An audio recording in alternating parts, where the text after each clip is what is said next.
Paz e bênção para você.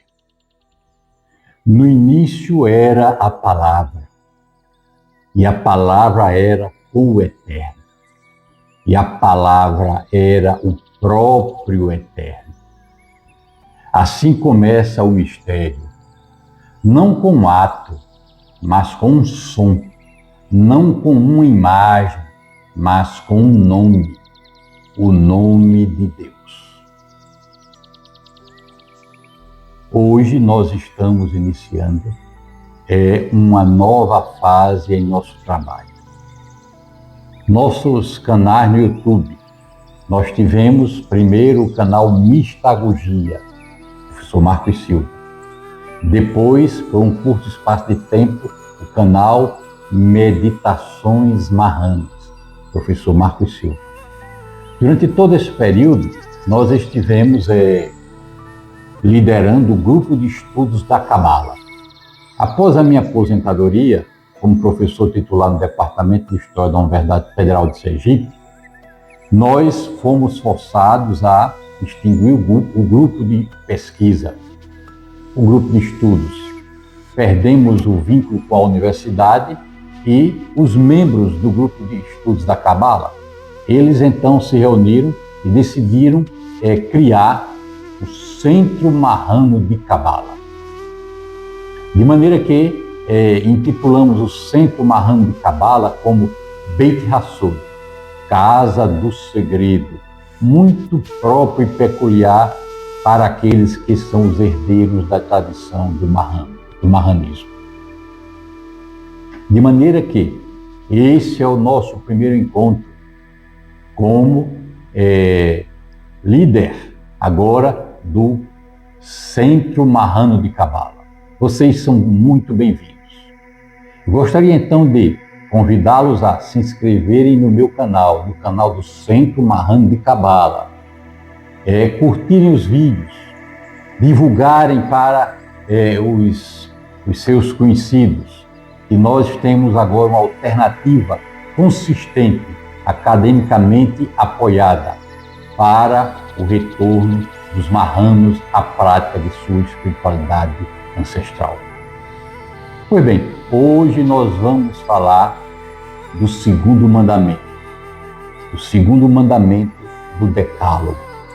Vamos passar da proibição ortodoxa para a libertação mística. De maneira que temos hoje uma proposta de reflexão muito diferenciada. Eu peço que vocês prestem atenção com muito cuidado, porque o tema que nós vamos tratar é um tema muito delicado. O segundo mandamento diz o seguinte: não tomarás o nome do Senhor teu Deus em vão. No judaísmo ortodoxo, essa proibição introduziu uma hesitação ritual tão extrema que muitos começaram a defender que o nome do Eterno não poderia jamais ser proferido.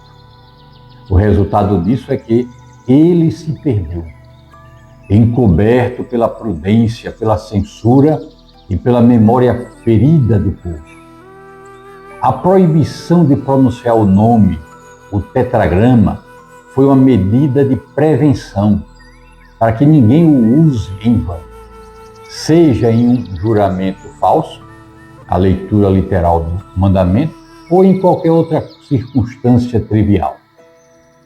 A tradição rabínica, ao longo do tempo, concluiu que a única forma de garantir que o nome não seria profanado era parar de pronunciá-lo completamente, exceto por sacerdotes em rituais específicos e controlados.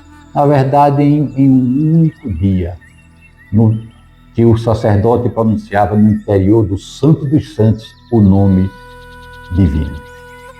A perda da pronúncia exata foi o resultado direto e intencional do esforço para proteger o nome da profanação. A ortodoxia não perdeu a pronúncia, ela a restringiu e, por fim, a abandonou deliberadamente, para garantir que o mandamento "não tomarás o nome de Deus em vão" jamais fosse violado. Vamos entender as consequências disto. Ora, no século XVII, Sabbatai Tsev, o Messias místico otomano, que nasceu em Esmirna, e em meados do século XVII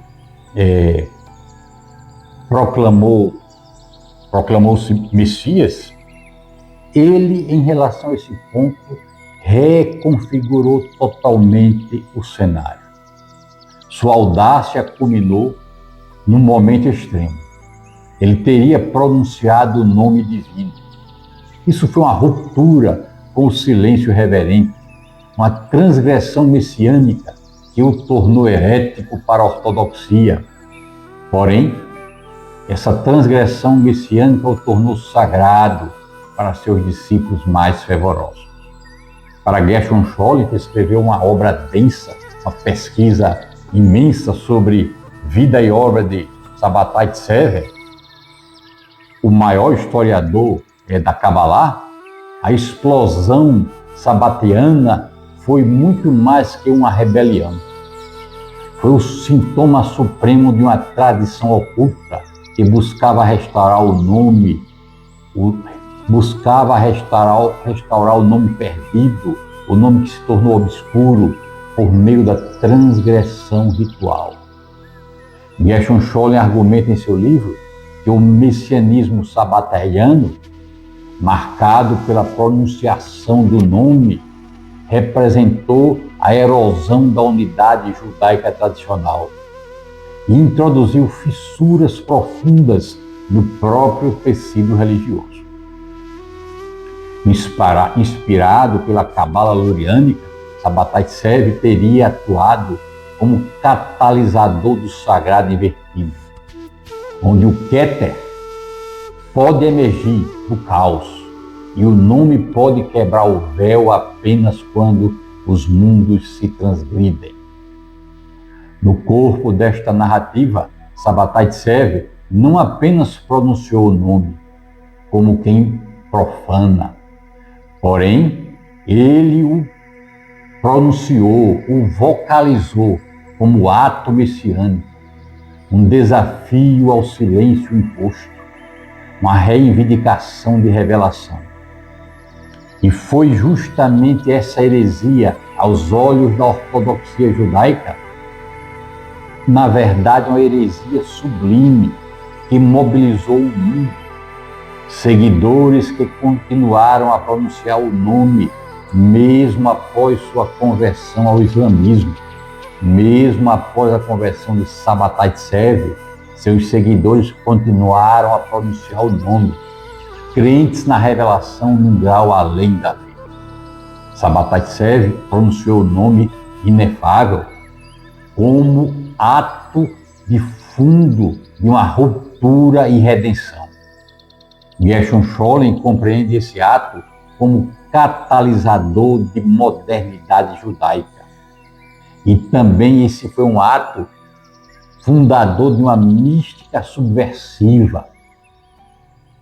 Essa figura de Sabbatai Tsev que eu tenho nos últimos vídeos explorado, o autoproclamado Messias do século XVII, é um caso fascinante e complexo na história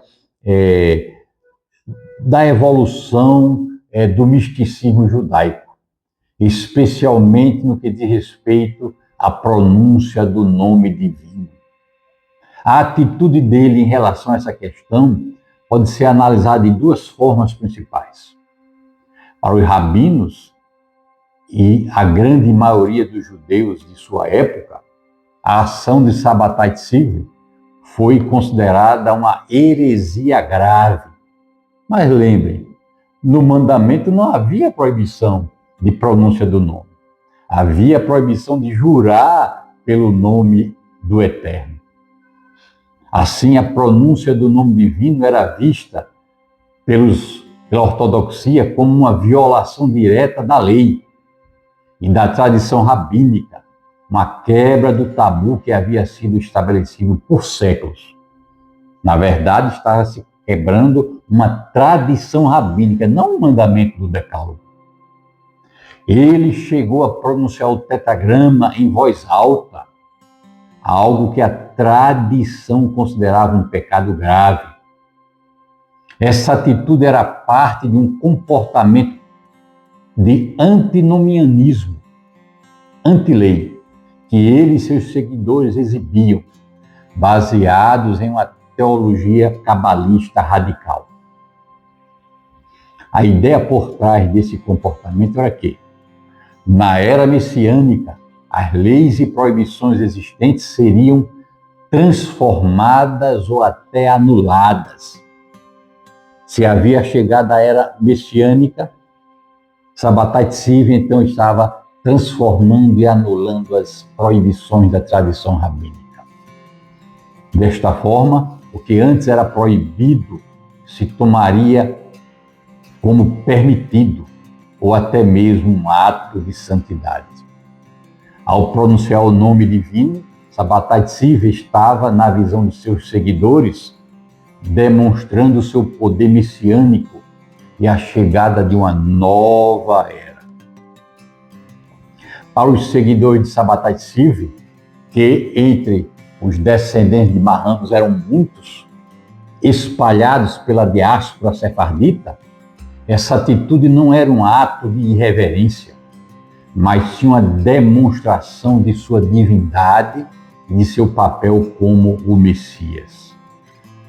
Sabbatai Tzvi era visto pelos seus seguidores como uma personificação de forças cósmicas que operavam além das leis normais. Para eles, a transgressão da lei, como a pronúncia do nome de Deus, era necessária para consertar o mundo, fazer o tikkun do mundo e libertar as centelhas divinas que estavam presas, as clipotes. A pronúncia do nome sagrado, nesse contexto, era um ato místico e salvífico. A tradição cabalística na qual Sabbatai Tzvi se baseava acreditava que o nome de Deus continha poderes secretos. Ao pronunciá-lo, ele estaria manipulando esses poderes para realizar a redenção. Vejo então uma pista de por que, no final, o nome de Deus foi proibido, a pronúncia do nome de Deus foi proibida. Portanto, a atitude de Sabbatai Tzvi em relação à pronúncia do nome divino não pode ser vista simplesmente como um desrespeito ou ignorância das regras.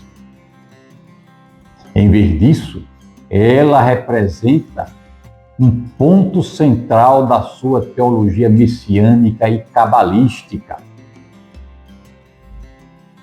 Ele não estava apenas ignorando a ortodoxia, ele estava intencionalmente subvertendo a ortodoxia, justificando suas ações através de uma interpretação mística, radical. Para a ortodoxia, isso foi a prova definitiva de sua heresia. Para seus seguidores, foi a confirmação de que ele era o Messias, pois apenas o Messias poderia quebrar leis divinas e ainda assim ser considerado santo. Perceberam o porquê da proibição da pronúncia do nome de Deus? Porque nele se concentra a essência do poder divino. De maneiras que a controvérsia sobre a pronúncia do nome sagrado é um microcosmo do cisma que Sabbatai Tzvi causou, demonstrando como a mesma ação podia ser vista como uma blasfêmia imperdoável ou como um ato de redenção, dependendo da perspectiva teológica com a qual ela era encarada. Qual a explicação, então, profunda por trás dessa atitude em relação à pronúncia do tetragrama, o principal nome divino? Qual a explicação, então, que a Cabala nos apresenta? A Cabala ensina que cada letra do alfabeto hebraico é uma potência divina, não apenas símbolo, mas veículo criativo. O mundo é formado pela emanação das letras, e cada nome, palavra ou respiração ecoa essa arquitetura invisível. Na tradição cabalística, o nome de Deus, o tetragrama, não é uma palavra comum, simples, mas o tetragrama é uma fórmula de realidade. Sua estrutura, formada pelas letras Yud, Rei, Vav, Rei. Essa estrutura contém o ser, o tempo e o espaço. Pronunciá-lo corretamente seria reordenar a criação. Por isso, seu uso se tornou tabu. Eu gostaria agora de apresentar para vocês uma pesquisa que o professor Dr. Caesa Sobreira fez em um pós-doutoramento que ele desenvolveu na Universidade de Múrcia, na Espanha. Nesse estudo, ele fez uma comparação sobre a importância das letras nas tradições místicas judaica e muçulmana. O professor Dr. Caesa Sobreira, profundo conhecedor dessas tradições, estudioso há muitos anos, propõe um paralelismo místico, tanto na Cabala quanto no sufismo. O nome não é propriedade da ortodoxia.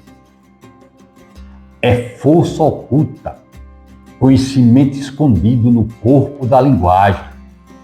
E é precisamente nesse ponto que as tradições se tocam no segredo.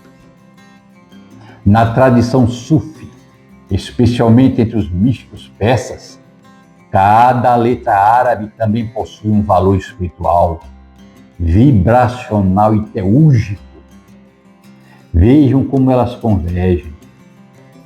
A repetição de nomes divinos no sufismo, chamada dhikr, não é mera oração, mas uma alquimia da alma. O som sagrado é um espelho que refina o coração, até que ele reflita o uno. A tradição cabalista e a tradição sufi compartilham mais do que símbolos. Compartilham estrutura espiritual. Isso é lindo. Isso remove as barreiras.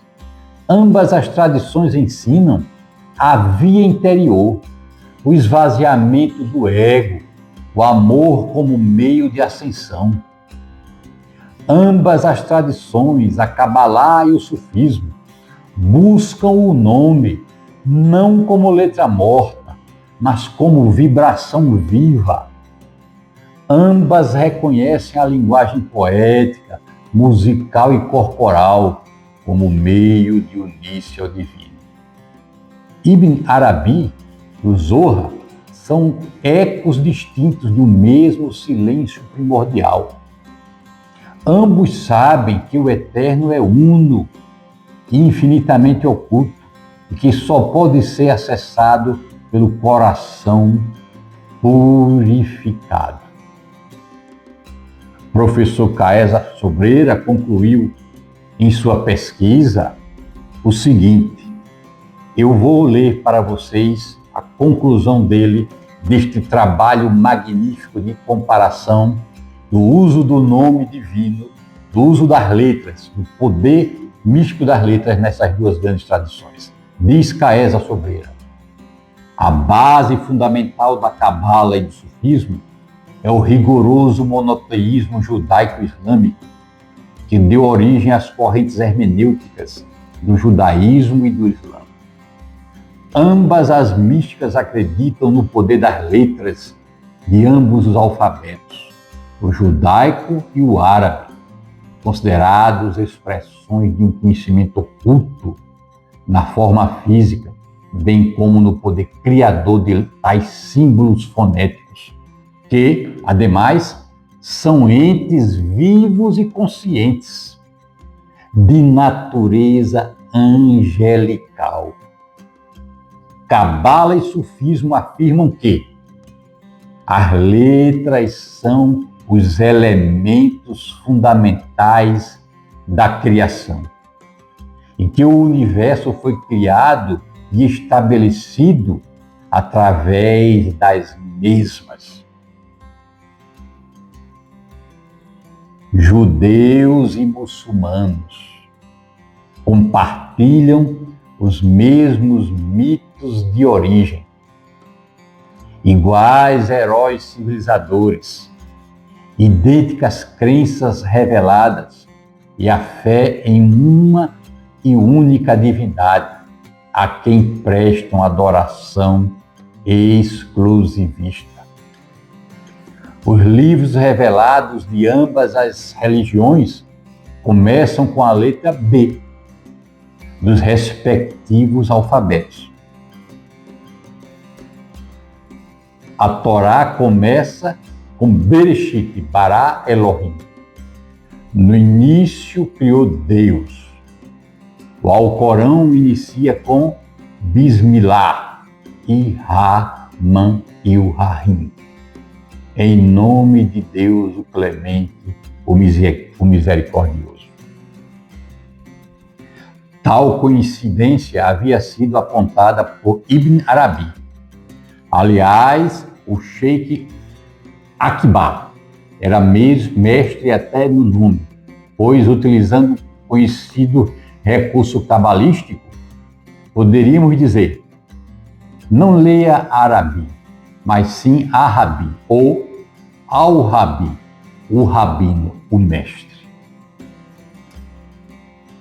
São as palavras do professor Dr. Caesa Sobreira, concluindo esta comparação. No marranismo, a letra sagrada, em vez de ser perdida, torna-se linguagem secreta de resistência. O nome de Deus, então, não se perdeu, transformou-se, vibra no sotaque, no silêncio dos velhos, nos versos guardados em corações perseguidos. E, quando foi invocado com consciência, ainda que sem som, ele cura. O nome de Deus tem o poder de curar. E é isso que nós vamos descobrir nesta obra de Paramahansa Yogananda, essa obra magnífica. E aqui o título da obra é Afirmações Científicas de Cura. Aqui nós temos a tradição hindu, o hinduísmo, no coração da mística oriental. A palavra também não é apenas veículo de comunicação, ela é também força criadora. No pensamento de Yogananda, o som sagrado, repetido com intenção, na Kabbalah chama com Kavaná, vibra no corpo como luz e medicina. Cada palavra torna-se uma chave espiritual, capaz de reconfigurar estados internos. Yogananda ensinava que palavras ditas com fé e concentração curam. Ele não falava de fé ingênua, mas de uma física sagrada, de vibração. As palavras são sóis vibracionais. Quando pronunciadas com consciência, reorganizam a matéria sutil.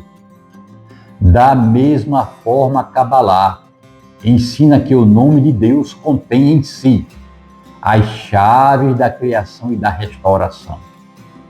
As letras hebraicas são instrumentos com os quais o universo foi moldado, foi criado e daí emanou, e com os quais a alma pode ser reequilibrada.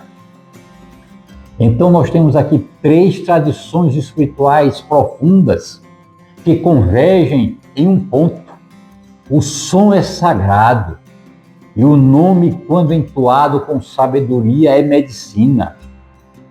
Nos ensinamentos do sufismo, nos ensinamentos de Yogananda, há afirmações como, isso aqui agora é de Yogananda: eu e o Pai somos um. Sou expressão viva da paz divina.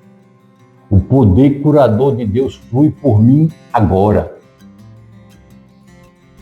Essas não são declarações dogmáticas que estão aqui neste livro, mas reencontros com o nome dentro de nós. Da mesma forma, na Cabalá, há práticas como o Yuhudim, onde nomes divinos são visualizados, onde se medita nos nomes divinos, não como palavras externas, mas como respostas internas. A cura nesse contexto é o alinhamento da alma com as sefirot, com os fluxos sagrados que emitem do santo nome, com as emanações do santo nome.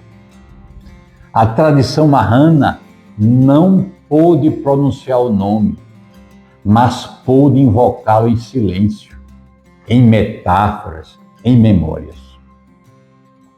Hoje, quando unimos as práticas orientais de Yogananda com os segredos da Cábala, da Cabalá, vamos